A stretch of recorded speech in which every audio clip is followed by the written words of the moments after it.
اعوذ باللہ من الشیطان الرجیم بسم اللہ الرحمن الرحیم الحمد للہ رب العالمین والصلاة والسلام علی سید الانبیاء والمرسلین حبیب الہ العالمین ابی القاسم محمد اللہم صل علی محمد وآل محمد وعلی آلہ الطیبین الطاہرین سیما بقیت اللہ فی الارضین۔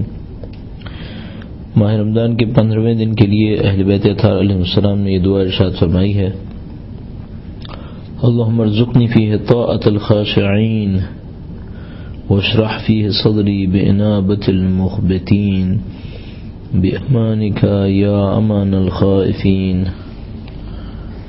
اے خدایا مجھے اس مہینے میں اپنی جانب سے عطا فرما دے طاعۃ الخاشعین، خاشعین کی اطاعت، واشرح فیہ صدری بانابۃ المخبتین،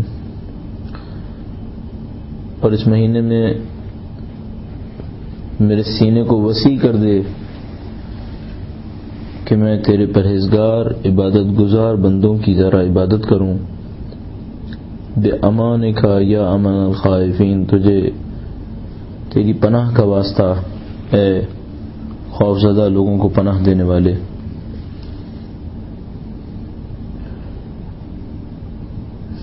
اس دن کی دعا میں پروردگار عالم سے اللہ کی بندگی کا ایک اور مرحلہ طلب کیا گیا ہے۔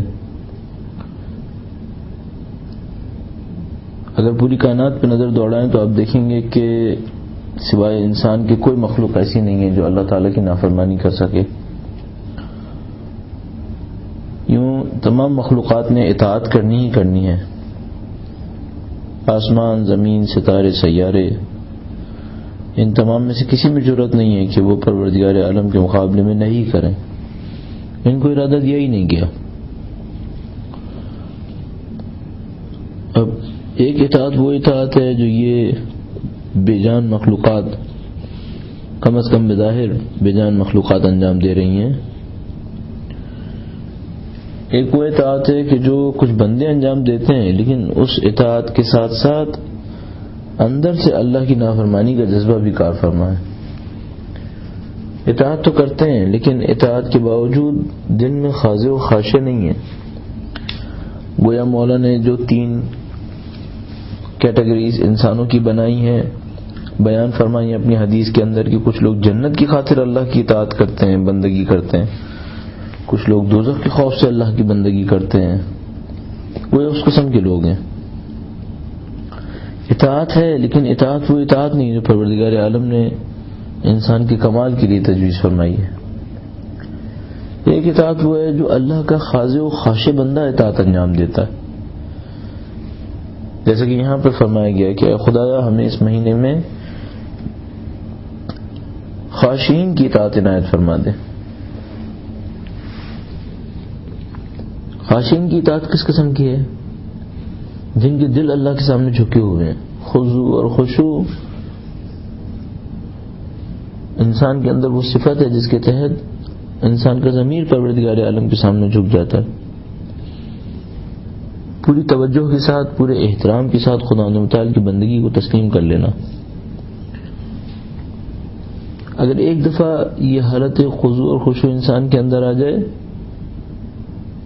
اور ایک دفعہ آنے کا مطلب یہ ہے کہ انسان اس کو اپنی ذات کا حصہ بنا لے، پھر جو اطاعت کرتا ہے وہ اطاعت انسان کی کمال کی سمت رہنمائی کر دیتی ہے۔ پھر وہ اطاعت کسی منفعت کی خاطر نہیں ہے، کسی نقصان سے بچنے کے لیے بھی نہیں ہے، وہ اطاعت اس لیے کہ انسان جان لیتا ہے کہ اس کی زندگی کا بہترین کمال اور پروردگار عالم کی ذات کا بہترین مقام یہ ہے کہ اس کی اطاعت کی جائے۔ پھر خدا کو حاکم کے طور پہ نہیں دیکھتا، نعوذ باللہ خدا متعال کو کسی سخت سزا دینے والے کے طور پہ نہیں دیتا، بلکہ خدا متعال کو ایسا وجود پاتا ہے جس سے محبت کی جائے، اس وجود کے سامنے احترام کرتا ہے، اس وجود کے سامنے سر جھکا لیتا ہے۔ مولا نے یہاں پر بڑے دن کی آرزو کی ہے، بڑے مقام کی آرزو فرمائی ہے۔ فرمایا اے خدایا طاعت خاشعین عنایت فرما۔ ظاہر مولا کی دعائیں ہم لوگوں کے لیے کہ جو اپنی اطاعتوں کے اندر اس خلوص تک نہیں پہنچ پا رہے. اور اگر میں اور آپ دیکھنا چاہتے ہیں کہ ہماری اطاعتوں کے اندر وہ خشوع ہے یا نہیں ہے، تو اس کے لیے ہمیں یہ دیکھنے کی ضرورت نہیں ہے کہ مثلا جب ہم حج پہ جاتے ہیں تو اطاعت کیسی کرتے ہیں. دیکھیے عام زندگی میں اطاعت کیسی ہے، عام زندگی میں اللہ تعالیٰ کی اطاعت اور فرمانبرداری کیسی ہے. میں حتیٰ یہ بھی نہیں کہوں گا کہ دیکھیں ماہ رمضان میں کیسی ہے. نہیں، ماہ رمضان کی کیا ضرورت ہے؟ ماہ رمضان تو اللہ نے غیر معمولی موقع دے دیا. عام دنوں میں دیکھیے، عام دنوں میں جو کچھ ہمارا رویہ ہے پروردگار عالم کے مقابلے میں، وہ یہ طے کر دے گا کہ ہماری اطاعت کیسی اطاعت ہے. واشرح فیہ صدری بانابۃ المخبتین، اے پروردگار میرے دل کو وسیع کر دے کہ تیرے پرہیزگار بندوں کی طرح عبادتیں کروں، ان کی طرح راز و نیاز کروں. انسان کے دل میں اور وجود میں اتنی وسعت آ جائے کہ وہ پروردگار عالم کے حکم کو قبول کر لے. جیسا کہ مشہور آیت کریمہ ہے، پروردگار عالم نے جب حضرت موسیٰ علیہ السلام سے فرمایا کہ اے موسیٰ فرعون کی طرف جاؤ، انہ طغیٰ، اس نے طغیان کیا ہے، بغاوت کی ہے، اسے ہمارا پیغام دو. تو فرمایا رب اشرح لی صدری، اے خدا مجھے شرح صدر عنایت فرما. دل وسیع کیا مطلب؟ دل وسیع اللہ تعالیٰ کے احکام کو سہنے کے لیے، دل میں وسعت ہو پروردگار عالم کی قضاء و قدر کو سہنے کے لیے، دل میں وسعت ہو کہ انسان خدا تعالیٰ کی راہ میں کوئی مشکل برداشت کر سکے.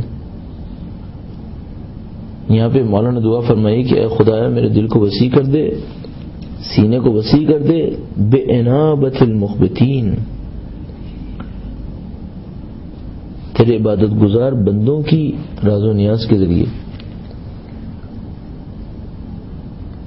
اسلام کے اندر یہ ایک عجیب چیپٹر ہے. اللہ کے ساتھ عبادت تنہائیوں میں کی جانے والی عبادت ہے. اسلام معاشرتی دین بھی ہے، جماعت کی نماز کا حکم ہے، حج کا حکم ہے، مختلف معاشرتی عبادتوں کا حکم ہے. لیکن اگر غور سے دیکھیں تو آپ کو نظر آئے گا کہ اسلام بندے اور خدا کے درمیان رابطے کا دین ہے. وہ معاشرتی مفادات حاصل ہوں گے خود بخود، ان معاشرتی احکام کا کوئی انکار ممکن نہیں ہے، لیکن اساس اللہ اور بندے کے درمیان اچھے رابطے کے پر ہے. اچھا معاشرہ صرف وہ نہیں ہوگا جس کے اندر دولت سرکولیٹ کرے، زکوٰۃ دے رہے ہوں لوگ، جماعت سے نماز ہو رہی ہو. اصل یہ سب کچھ اس وقت صحیح اسٹیبلش ہوگا جب اس بندے کا خدا کے ساتھ رابطہ سچا اور رابطہ ہوگا. یہ ساری دعائیں کس کام کی نہیں ہیں؟ ایسا نہیں ہے پروردگار عالم نے بس انسانوں کو ایک ایسا معاشرہ بنانے کا حکم دیا جس کے اندر مثال کے طور پر مجرموں کو سزائیں ہو رہی ہیں، دولت کی صحیح تقسیم ہو رہی ہے، حاکم اچھا حاکم ہے. ان سب کا حکم دیا ہے، لیکن ان سب کی اساس ذاتی تقوی اور پرہیزگاری قرار دیا. معاشرے کے اندر وہ تقوی اور پرہیزگاری نہیں ہوئی، پھر عادلانہ معاشرے کا قیام ناممکن ہے. فرمایا واشرح فیہ صدری بِإِنَابَةِ الْمُخْبِتِينَ، اے پروردگار اس مہینے میں میرے صدر کو، میرے دل کو وسیع کر دے تیرے پرہیزگار بندوں کی عبادات سے. اور فرمایا ذرا یہ لوگ جو خدا تعالیٰ کی بندگی میں اپنی عبادات میں مشغول ہوتے ہیں، جیسے کہ ایک عالم کا واقعہ مشہد میں بیان کیا گیا ہے کہ ایک موقع پر کسی انتہائی سرد رات میں عبادت کے لیے مشہد تشریف لے گئے. روضہ مبارکہ کی چھت پر جانے کے لیے راستہ بنا ہوا ہے. خادم سے کہا کہ وہ راستہ کھول دو، میں اوپر جا کے عبادت کرنا چاہتا ہوں. اس نے کہا ماحول سرد ہے، آپ کی عمر شاید اجازت نہ دے اس بات کی کہ آپ وہاں پر جائیں. پھر میں کچھ دیر کے لیے کھولو، اس کے بعد آ کر مجھے لے جانا. چلے جاتے ہیں اوپر، عبادات کرنے لگتے ہیں. وہ خادم بھی بھول جاتا ہے، گھر چلا جاتا ہے.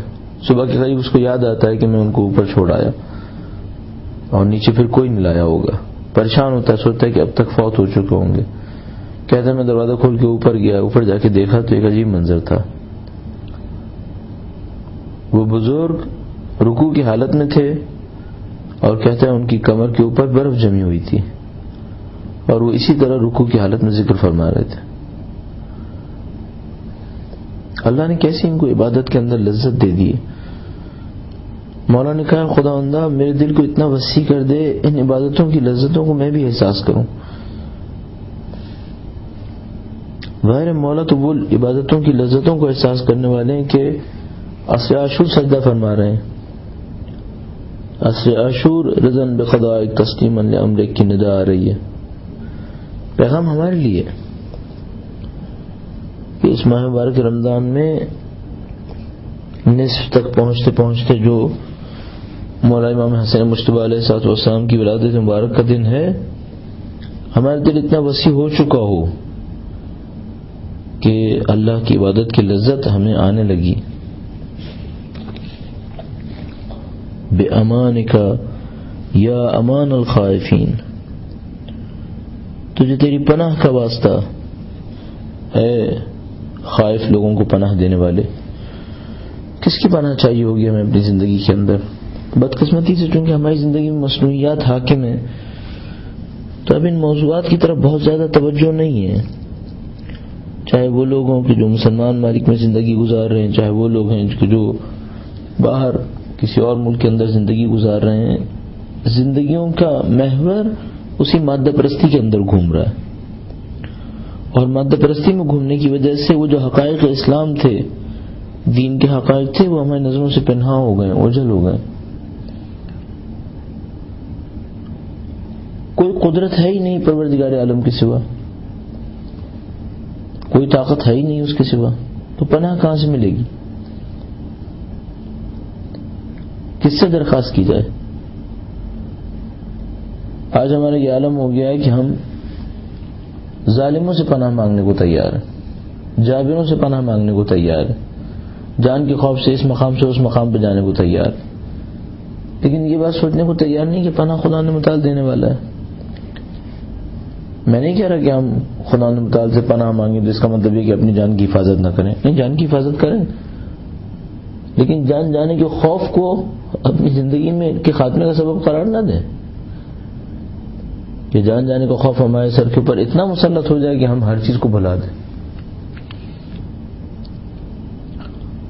بے امانک یا امان الخائفین، تجھے تیری پناہ کا واسطہ اے خائفین کو پناہ دینے والے. اور یہ خوف وہ خوف ہے نہیں، یہاں پر جس خوف کا تذکرہ ہوا ہے وہ جہنم کا خوف ہے کہ اگر ایک انسان کو خوف ہے اس بات کا کہ آخرت کے دن کیا ہوگا، اس کو پناہ دینے والا کون ہے؟ صرف خدا متعال کی ذات مبارک ہے. دنیا کے اندر کسی بھی طرح کی مصنوعی زندگی گزار لے، بالآخر آخرت میں جا کر تو ایک حقیقی زندگی سامنے آتی ہے، اور وہ حقیقی زندگی سمجھا رہی ہے کہ خدا کے سوا کچھ بھی نہیں ہے. تجھے تیری پناہ کا واسطہ ہے پروردگار، ہے خائف لوگوں کو پناہ دینے والے، ہمیں بھی اپنی پناہ عنایت فرما. ایک دفعہ خدا تعالیٰ کی پناہ نصیب ہو جائے دل مطمئن ہے، اور یہ سب کو سب اسی راز و نیاز سے حاصل ہوگا. شاید مراحل کچھ اس طرح سے بنیں گے کہ اے پروردگار، سب سے پہلے تو مجھے خاشعین کسی اطاعت دے دے. اطاعت صرف جنت اور جہنم کے نتیجے میں حاصل ہونے والی اطاعت نہ ہو، بلکہ تیرے خضوع اور خشوع کے نتیجے میں حاصل ہونے والی اطاعت ہو. اور اس اطاعت کے لیے ضروری ہے کہ میرے دل میں وسعت ہو. واشرح صدری بانابۃ المخبتین، اے خدا میرے سینے کو وسیع کر دے اپنے پرہیزگار بندوں کی عبادتوں کے لیے. اور اس کے بعد جب یہ سب کچھ حاصل ہو جائے، خدا نے تعالیٰ کی امان مل جائے گی. بے امانک یا امان الخائفین، تجھے تیری پناہ کا واسطہ اے خائف اور خوفزدہ لوگوں کو پناہ دینے والے. یہ تمام دعائیں ہمارے سامنے زندگی کے بہت اعلیٰ معیار بیان کر رہی ہیں، اور یہی وہ چیزیں جس کو حاصل کرنے کے لیے دنیا تشکیل پائی ہے. انسانیت کا کمال اسی کے اندر ہے کہ وہ پروردگار عالم کی بندگی میں آگے بڑھے اور زندگی کو گزارتے ہوئے خدا متعال کی راہ میں اپنی جان سپرد کرے. زندگی کا اختتام اسی پر ہے. بدقسمتی سے بہت کم لوگ اس مرحلے پر پہنچنے والے ہیں، لیکن خدا متعال نے ماہ مبارک رمضان ہمارے لیے قرار دیا ہے کہ اس اعلیٰ پہ نہ پہنچ سکے، کم از کم اس راستے پر چلنے کے قابل بن جائیں. طاعت خاشعین نصیب نہ ہو کم سے کم اطاعت تو ہو، انابت مخبتین نہ ہو تو کم سے کم عبادت اور پرہیزگاری تو ہو. اور اگر یہ سب کچھ ہوا تو انشاءاللہ اس پناہ دینے والے کی کچھ نہ کچھ پناہ ہمیں بھی نصیب ہوگی انشاءاللہ. ربنا تقبل منا انك انت السميع العليم برحمتك يا ارحم الراحمين.